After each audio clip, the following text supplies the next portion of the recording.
Breaking news പുറത്തുവരുന്നു. കേന്ദ്ര ആഭ്യന്തരമന്ത്രി അമിത്ഷാ സഞ്ചരിച്ച ഹെലികോപ്റ്റർ പറന്നുയരുന്നതിനിടെ നിയന്ത്രണം നഷ്ടമായി. പൈലറ്റിന്റെ സമയോചിത ഇടപെടൽ കാരണം വൻ അപകടം ഒഴിവായി എന്ന വാർത്തകൾ പുറത്തുവരികയാണ്. ബീഹാറിലെ ബെഗുസാരയിൽ തിങ്കളാഴ്ചയാണ് സംഭവം. ബീഹാറിൽ തിരഞ്ഞെടുപ്പ് റാലിയിൽ പങ്കെടുക്കാൻ എത്തിയതായിരുന്നു അമിത്ഷാ. ഇതിന്റെ വീഡിയോ ദൃശ്യങ്ങളടക്കം ഇപ്പോൾ പുറത്തുവരികയാണ്.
പൈലറ്റിന്റെ സമയോചിതമായ ഇടപെടലിലൂടെയാണ് ഇപ്പോൾ വൻ അപകടം ഒഴിവായതെന്നാണ് ദേശീയ മാധ്യമങ്ങളടക്കം റിപ്പോർട്ട് ചെയ്യുന്നത്. ഹെലികോപ്റ്റർ ടേക്ക് ഓഫ് ചെയ്യുന്നതിനിടെ ആടിയുലയുകയും പിന്നീട് ഇത് ഭൂമിയിൽ സ്പർശിക്കാൻ പോകുന്നതുമാണ് വീഡിയോ ദൃശ്യങ്ങളിലുള്ളത്.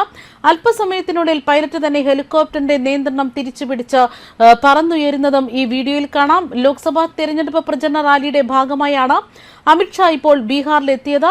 ടേക്ക് ഓഫ് ചെയ്യാൻ ശ്രമിക്കുന്നതിനിടെ മുകളിലേക്ക് ഉയരാൻ സാധിക്കാതെ ഹെലികോപ്റ്റർ അല്പനേരം ആടിയുലയുന്നതാണ് ദൃശ്യങ്ങളിലൂടെ വ്യക്തമാകുന്നത്. വലതുവശത്തേക്ക് നീങ്ങിയ ഹെലികോപ്റ്റർ നിലത്ത് ഏതാണ്ട് സ്പർശിക്കുന്നുണ്ട് എന്നതും വ്യക്തമാണ്. കുറച്ചു സമയത്തിന് പിന്നാലെ ഈ നിയന്ത്രണം വീണ്ടെടുത്ത് ഹെലികോപ്റ്റർ പറന്നുയരുന്നത് കാണാം. പൈലറ്റിന്റെ സമയോചിതമായ ഇടപെടൽ തന്നെയാണ് ഇപ്പോൾ വലിയൊരു ദുരന്തം ഒഴിവാക്കിയത് എന്ന വിവരങ്ങളാണ് പുറത്തുവരുന്നത്. അതേസമയം 7 ഘട്ടമായിട്ടാണ് ബീഹാറിൽ ലോക്സഭാ തെരഞ്ഞെടുപ്പ് നടക്കുന്നത്. ഒന്നാം ഘട്ടത്തിൽ 4 സീറ്റുകളിലേക്കും രണ്ടാം ഘട്ടത്തിൽ 5 സീറ്റുകളിലേക്കുമൊക്കെ വോട്ടെടുപ്പ് നടന്നു. നിതീഷ് കുമാറിന്റെ JDUമായി ചേർന്ന് 17 സീറ്റുകളിലാണ് BJP മത്സരിക്കുന്നത്. അതേസമയം മറ്റൊരു വാർത്ത പുറത്തുവരുന്നത് ആഭ്യന്തരമന്ത്രി അമിത്ഷായ്ക്കെതിരെ വ്യാജ വീഡിയോയിൽ അന്വേഷണം പ്രഖ്യാപിച്ച് ഡൽഹി പോലീസ് എത്തുന്നു. ഇതുമായി ബന്ധപ്പെട്ട് ചോദ്യം ചെയ്യലിന് ഹാജരാകാൻ തെലങ്കാന മുഖ്യമന്ത്രി രേവന്ത് റെഡ്ഡിക്ക് നോട്ടീസ് നൽകിയിരിക്കുന്നു. തെലങ്കാന കോൺഗ്രസിന്റെ ഔദ്യോഗിക എക്സ് പ്ലാറ്റ്ഫോമിലാണ് അമിത്ഷായ്ക്കെതിരായി സംവരണവുമായി ബന്ധപ്പെട്ട വീഡിയോ പ്രത്യക്ഷപ്പെട്ടത്. ഈ വീഡിയോ വ്യാപകമായി പ്രചരിച്ചു. ഇതിന് പിന്നാലെ വീഡിയോ വ്യാജമായി നിർമ്മിച്ചതാണെന്ന് ആരോപിച്ച് BJPയും ആഭ്യന്തര മന്ത്രാലയവും രംഗത്തെത്തി. തുടർന്ന് നൽകിയ പരാതിയിലാണ് തെലങ്കാന മുഖ്യമന്ത്രിയെ രേവന്ത് റെഡ്ഡിക്കും മറ്റ് 4 പേർക്കും ചോദ്യം ചെയ്യലിന് ഹാജരാകണമെന്ന് കാട്ടി നോട്ടീസ് അയച്ചിരിക്കുന്നത്. ന്യൂസ് ഡെസ്ക് കർമ്മ ന്യൂസ്.